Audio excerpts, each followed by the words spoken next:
Hello everyone. In today's video, I'm going to tell you the most effective strategy that everyone should follow in order to clear their exam. ठीक है, majorly मैं आज बात करूँगी for UPSC examinations, चाहे C D S है, C S C है, N D A है, कोई भी है. ठीक है, तो क्या चीज़ें ज़रूरी हैं पहले आपको वो देखनी है. बाकी ये सेम चीज़ आप बाकी के एग्ज़ाम्स के लिए भी क्या कर सकते हो, फॉलो कर सकते हो. आज मैं आपको स्टेप बाय स्टेप बताऊंगी. क्यों? क्योंकि जैसे हम बोलते हैं यार ये कर लो, ये कर लो, ये कर लो, बट उसको करें कैसे. जैसे हम बहुत बार बोलते हैं कि जैसे पी वाई क्यू सॉल्व कर लो, है ना, बट वो पी वाई क्यू सॉल्व कैसे करने हैं ये बताऊंगी. स्टेप बाय स्टेप बताऊंगी क्या क्या करना है आपको, क्या क्या.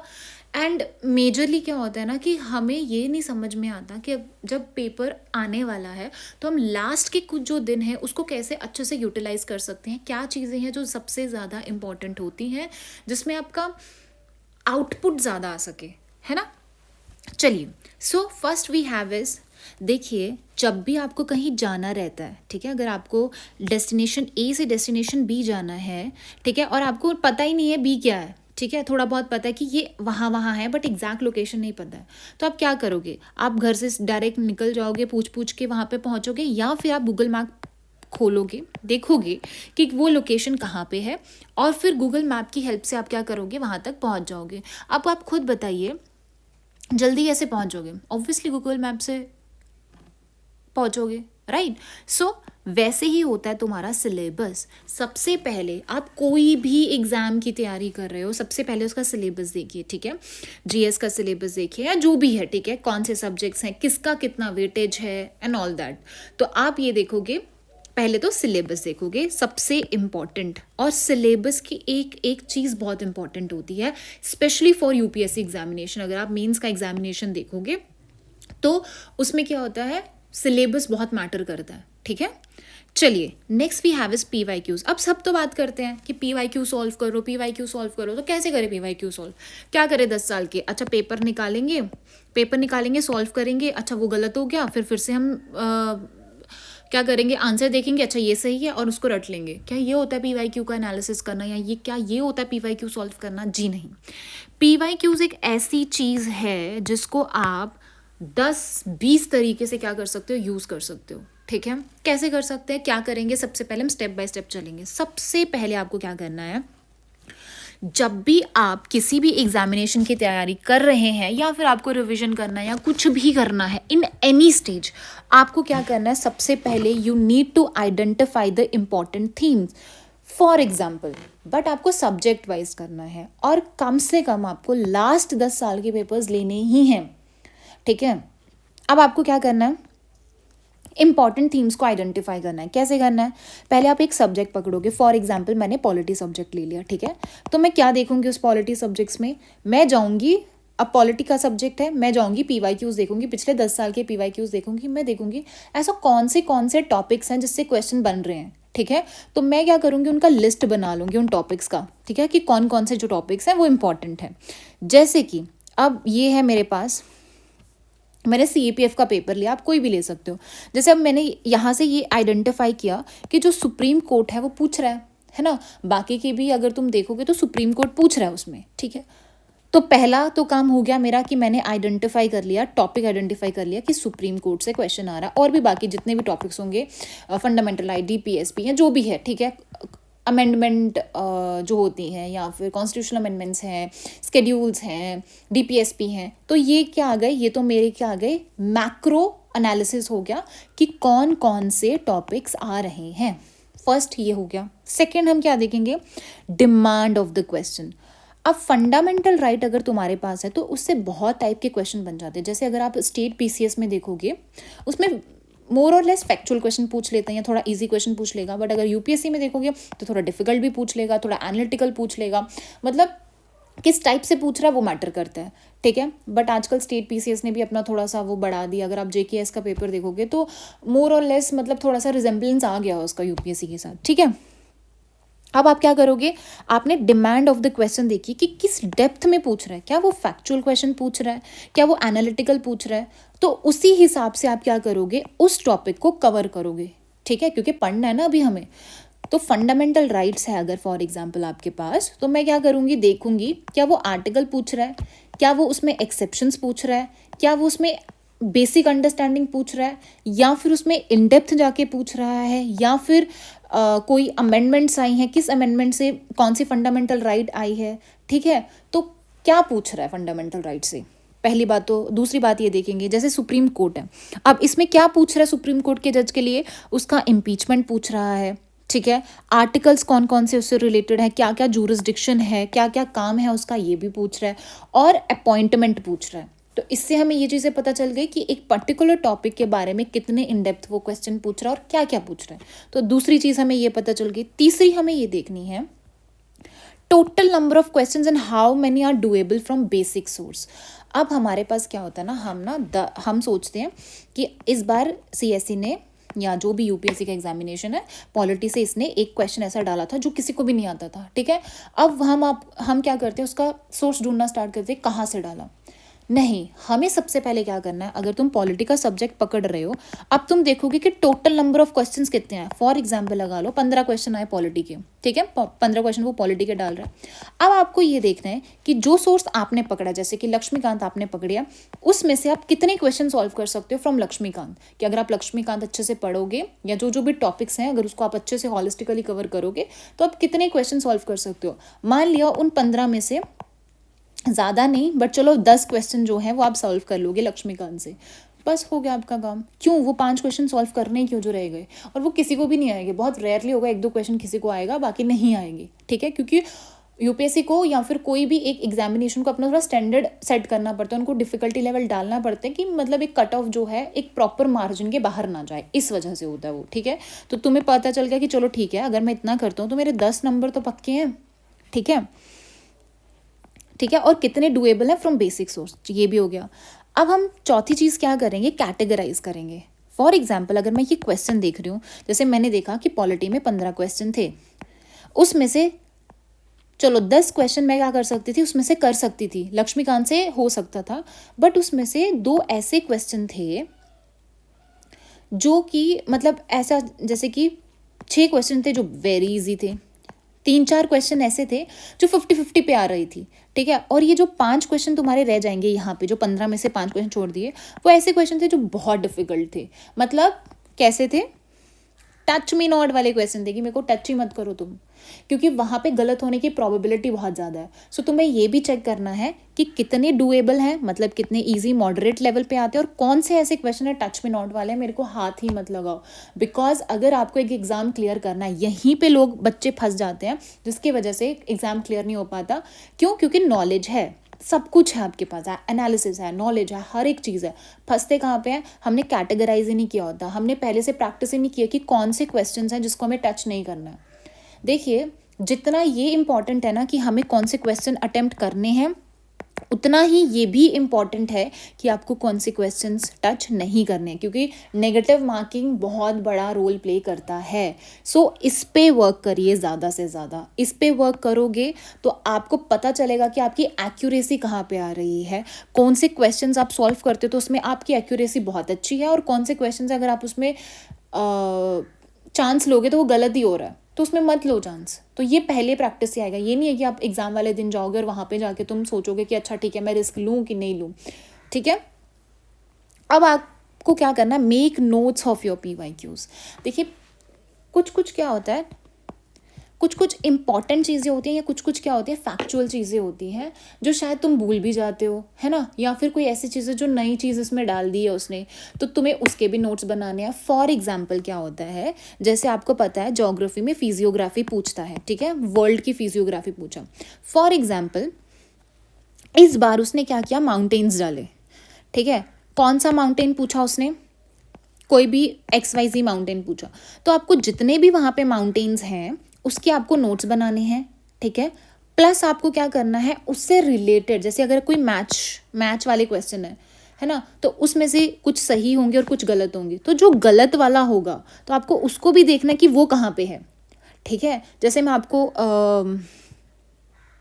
आइडिया दे देती हूँ, ठीक है, मैं कैसे करती थी। देखिए, जैसे मैंने CSE के लिए बनाया था, पिछले 10 साल का बनाया था, तो मैं क्या करती थी, मैंने क्या किया, वो क्वेश्चन को सेग्रीगेट करके रखा जो मेरे को लग रहा था कि मेरे को भूल सकते हैं, है ना, जो मतलब बाकी सोर्सेज में नहीं है, तुम्हारे थोड़े अलग क्वेश्चंस होते हैं, ठीक है, तो जिनके तुम्हें नोट्स बनाना ज़रूरी होता है। हो सकता है कि वो फिर से रिपीट करके पूछे, जैसे प्लेसेस के नाम हो गए, है ना, वो पूछता है, फिर से रिपीट करता है वो चीज़ें, प्लेसेस के नाम हो गए, या फिर कोई रिवर हो गया, या फिर माउंटेन रेंज है कोई, ठीक है, इनके जैसे फॉर एग्जाम्पल ये देखो, मैंने यहाँ पे ही इन्हीं के साथ साथ मैंने क्या कर दिया, नोट्स बना दी। जैसे स्पीशीज़ के नोट्स बनाना वेरी वेरी इंपॉर्टेंट।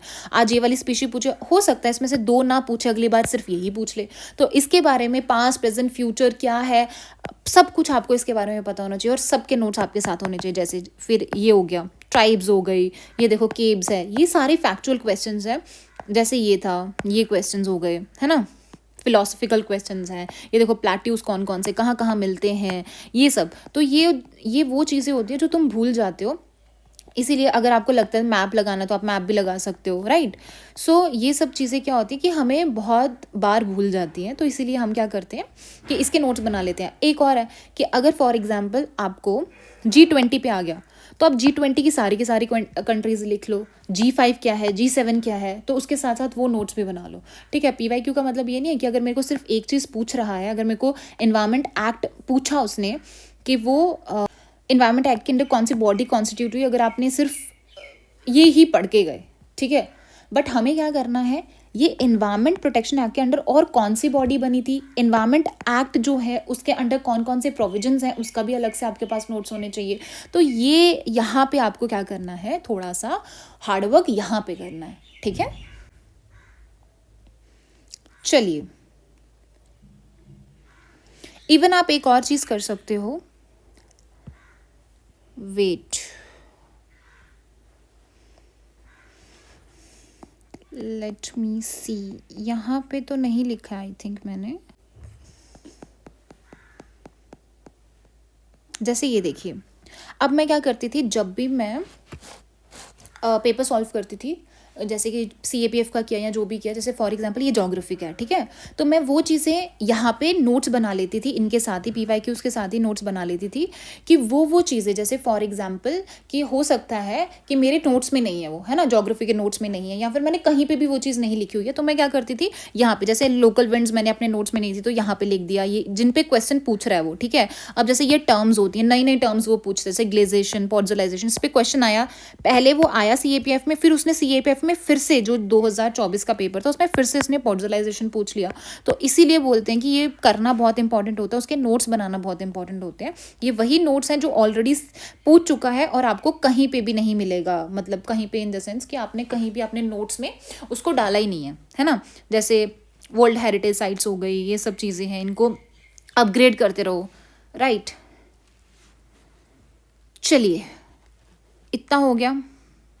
अब एक और चीज़ है, solve PYQs of related examinations.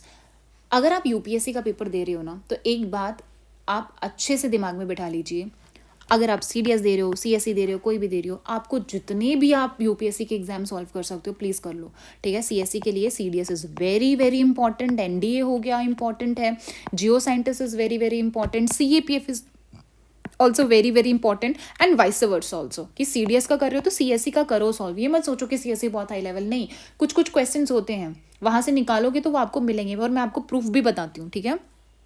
आपको क्या करना है, पहली बात, इसका एडवांटेज क्या है, अगर आप ऐसा करते हो तो क्या एडवांटेज है। पहली बात है कि एक टॉपिक हॉलिस्टिकली कवर हो जाएगा। फॉर एग्जांपल अगर आप सुप्रीम कोर्ट करते हो, आपके पास एक क्वेश्चन बैंक आपको ज़्यादा मिल जाएगा, है ना। तो सुप्रीम कोर्ट आज आपने पढ़ा, ठीक है, आपने पहले तो आपने क्या किया, आइडेंटिफाई किया सुप्रीम कोर्ट पूछ रहा है, फिर आपने देखा क्या क्या चीज़ें पूछ रहा है, फिर आपने क्या किया, उसको जाके पढ़ा, जहाँ से भी पढ़ना आप पढ़ा आपने, ठीक है। फिर आपने, अगर आप CDS का पेपर दे रहे हो तो आपने CDS के क्वेश्चन सॉल्व किए, फिर आपको क्या करना है, दूसरे एग्जाम्स पे जाना, जैसे CAPF का सॉल्व करो, CSE का सॉल्व करो, उसमें कैसे सुप्रीम कोर्ट को लेकर क्वेश्चन आ रहे हैं। इससे क्या हो जाएगा, एक क्वेश्चन आपका हॉलिस्टिकली कवर हो जाएगा, चाहे वो फैक्चुअल है उसका डेटा, चाहे वो एनालिटिकल है, हो गया। अब क्या होता है, बहुत सारी थीम्स जो होती हैं वो रिपीटेड होती हैं, है ना। जैसे जो CSE में पूछेगा वो CAPF में पूछता है ना। इसका एक ब्रॉड फ्रेमवर्क होता है जो जो भी टॉपिक्स इंपॉर्टेंट है सीएससी के लिए वही सीडीएस के लिए वही सीएपीएफ के लिए होते हैं, बट उसका लेवल क्या है, उसका डिमांड क्या है, वो थोड़ा चेंज कर देता है वो, ठीक है। कभी कभी डायरेक्ट क्वेश्चंस भी आते हैं, वो भी मैं आपको बताती हूँ। इससे क्या हो जाता है, आपकी प्रैक्टिस अच्छी हो जाती है। और सबसे इम्पॉर्टेंट चीज़ जो है, यूपीएससी हिंट ड्रॉप करती है।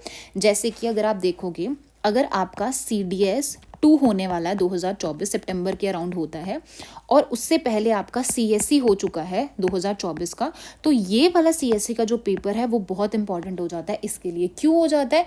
क्योंकि ये जो पेपर बनते हैं ना, वो सेम टाइमिंग पे ही बन रहे होते हैं, ठीक है। तो यूपीएससी उस टाइम पे ये थोड़ा ना करेगा कि इसका मैं बाद में बनाता हूँ इसका, नहीं, उस टाइम पे उसका दिमाग सेम ही चल रहा होता है। तो जो चीज़ें वो इसमें डाल रहा है, तो इसका मतलब कहीं ना कहीं वो सीडीएस में डालेगा। और वैसे ही उल्टा हो जाता है कि जो भी सीडीएस, जैसे अभी सीडीएस 1 होगा 2024, उससे हमें ये चीज़ पता चलेगा कि हम सीएससी में क्या एक्सपेक्ट कर सकते हैं, है ना। क्या चीज़ें हैं जो शायद हमें सीएससी के पेपर में मिल सकती हैं, कैसा ट्रेंड हो सकता है, ये भी हमें पता चलता है, ठीक है। इसीलिए अब मैं आपको बताती हूँ। देखो क्या होता है, जैसे ये एग्जाम्पल है कि आपके जो PYQs हैं वो आपके टिप्स पे होने चाहिए।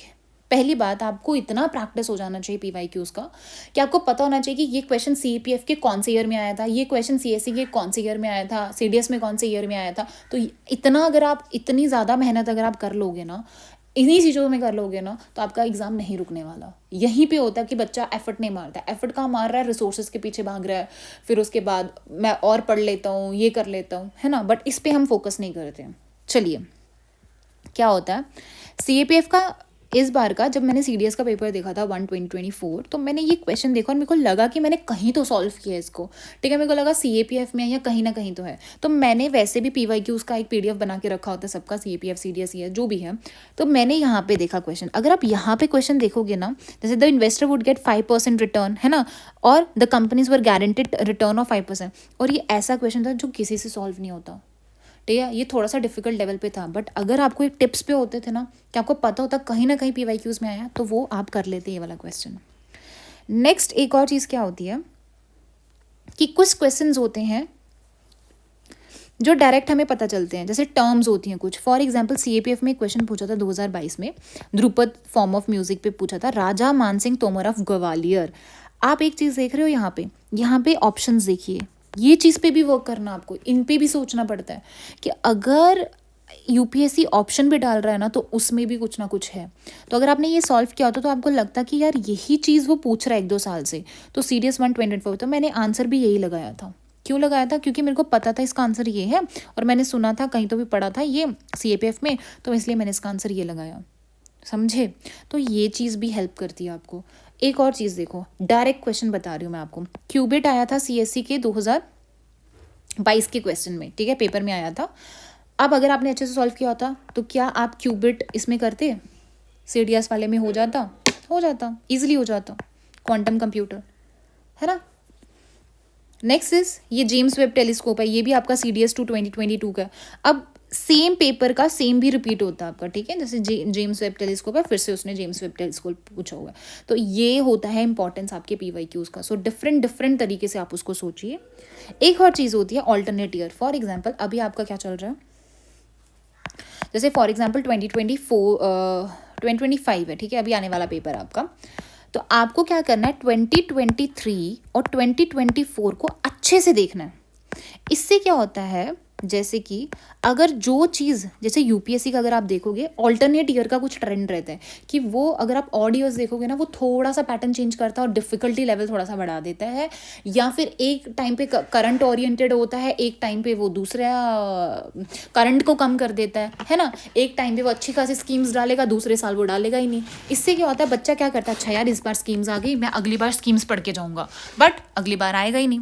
तो मेजरली अगर आप देखोगे 2024 का ट्रेंड आपको 2025 में नहीं मिलेगा, हार्डली मिलेगा, बट नहीं मिलेगा, चेंज करेगा थोड़ा सा, ठीक है। हो सकता है कि जिस तरीके से वो क्वेश्चन पूछ रहा है वो थोड़ा सा सेम हो, बट कंटेंट जो होगा वो डिफरेंट होगा। जैसे हो सकता है सुप्रीम कोर्ट, वो हो सकता है कि ऑल्टरनेट ईयर्स पे डाल रहा हो सकता है कि 24 में डाला, 25 में डाला ही नहीं, फिर 26 में डालेगा। तो आपको एक चीज़ ध्यान में ये रखनी है कि जो भी उसके पिछले वाला मतलब ईयर होगा, जैसे फॉर एग्जाम्पल 2020 जो 3 का पेपर है, that is very very important for 2025। तो इसको और अच्छे से करो। वैसे ही 2021 तो ये सब देख के चलो, ठीक है। देखो कि कौन सा ऐसा टॉपिक था जहाँ से 2024 में क्वेश्चन नहीं पूछा तो उसकी प्रोबेबिलिटी बढ़ जाती है कि वो 2025 में पूछेगा। ओके, ये हो गया। Next is which subject. एक और चीज़ आपको ये देखनी है कि यहाँ से आपको एक और चीज़ पता चल जाएगी कि कौन से सब्जेक्ट की कितनी वेटेज है ना, कि कितना, जैसे फॉर एग्जांपल साइंस देखो, साइंस के अगर 30 क्वेश्चन आ रहे हैं तो काफ़ी वेटेज है ना। तो जहाँ से आप जितना ले सकते हो उतना बेटर है आपके लिए, ठीक है। तो वेटेज भी देख लो आप। अब मैं आपको और थोड़ा सा एग्जांपल दे देती हूँ PYQs का। देखिए जी, ये जो CAPF का है और यहाँ पे भी CAPF का अगर आप देखोगे सेम रिपीटेशन होता है। जैसे कि देखो, इसीलिए मैं बोल रही थी ये जो नोट्स बनाने के लिए बोल रही है, मैं आपको वैसे बता भी दिया मैंने। जैसे ग्लेजेशन है, आंसर तो इसका ग्लेजेशन है, बट आपका काम यहाँ तक खत्म नहीं होता। आपको लेटराइजेशन पे नोट्स बनाने हैं, पॉड्जलाइजेशन पे, कैल्सिफिकेशन पे, चारों पे नोट्स बना के पहले से तैयार रखने हैं, ठीक है। और उसको फिर बाद में जाके रिवाइज करना है। तो देखो CAPF 2024 में उसने पॉड्जलाइजेशन ही पूछ लिया। ये कैसे करते अगर तुमने ये पढ़ा ही नहीं होता, कैसे करते? सेम मैंने बोला ना, एक का पेपर जो होता है, एक UPSC का एग्जाम दूसरे उसमें हेल्प करता है। ये मैंने प्रिडिक्ट किया था, मेरे को लग रहा था CAPF में आएगा, बट मैंने प्रिडिक्ट कैसे किया? उसको देख के किया ना मैंने खुद। मेरा कोई वो नहीं है कि हाँ मेरे को सपना आया कि ये आ जाएगा, नहीं। यहाँ से पता चला कि 2023 में मेरे को पता था कि आया है क्वेश्चन, यूक्रेन पे पूछा है तो वो पूछ सकता है CAPF में, तो पूछा उसने। ये मैंने टेलीग्राम पर डाला भी था, ठीक है। ये CAPF 2024 में पूछा। सेम अगर आप CDS 1 2024 का क्वेश्चन देखोगे, ये भी बताया था मैंने, और एग्जैक्ट क्वेश्चन उसने CAPF 2024 में। ये 2 क्वेश्चन थे जो मैंने प्रेडिक्ट किए थे। मैंने बोला था कि ये 2 क्वेश्चन जो है वो आ सकते हैं। क्यों आ सकते हैं? क्योंकि वो पूछ चुका है ऑलरेडी।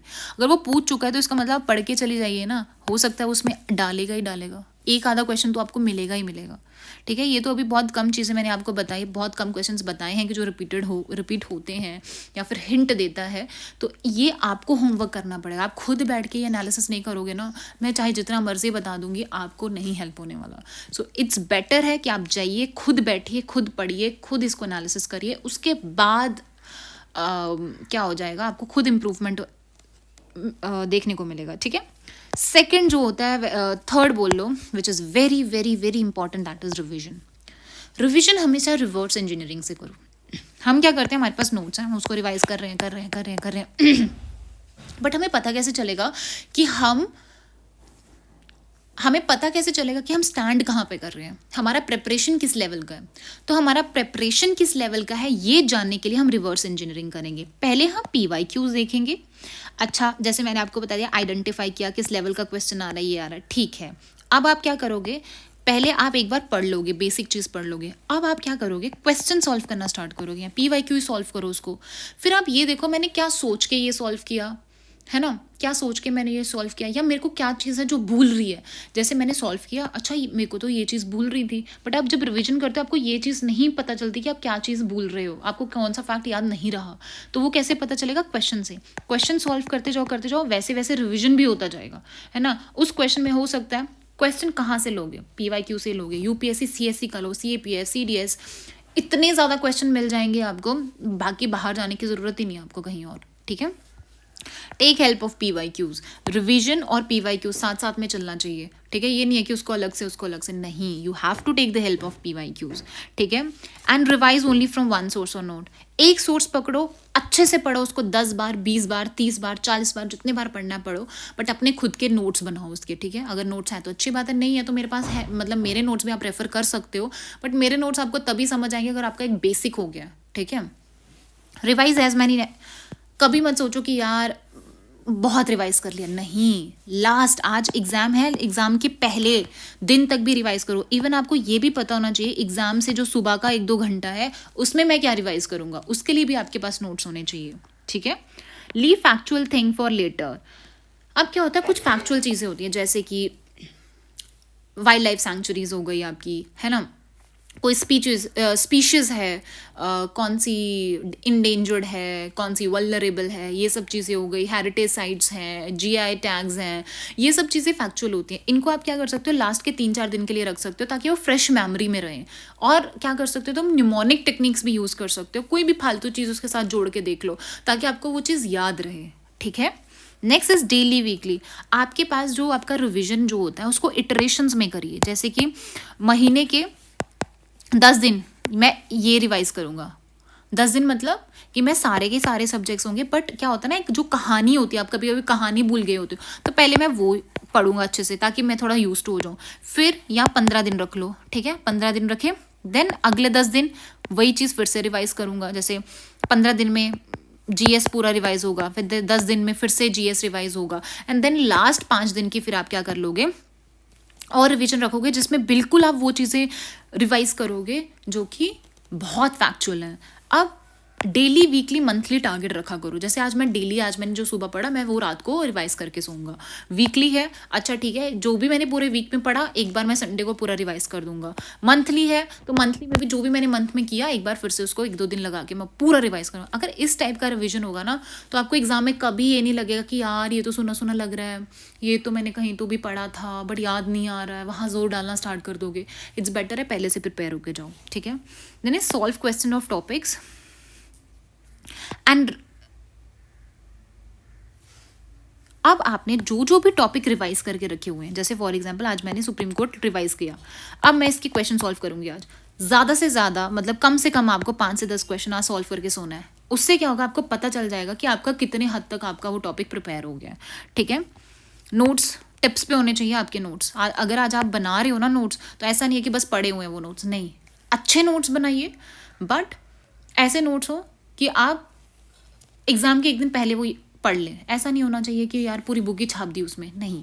ऐसे नोट्स होने चाहिए कि आप एग्ज़ाम के एक दिन पहले 1-2 घंटे में आप उसको रिवाइज कर रहे हो अच्छे से। क्रिस्प नोट्स होने चाहिए ताकि लास्ट मिनट रिवीजन में हेल्प करें।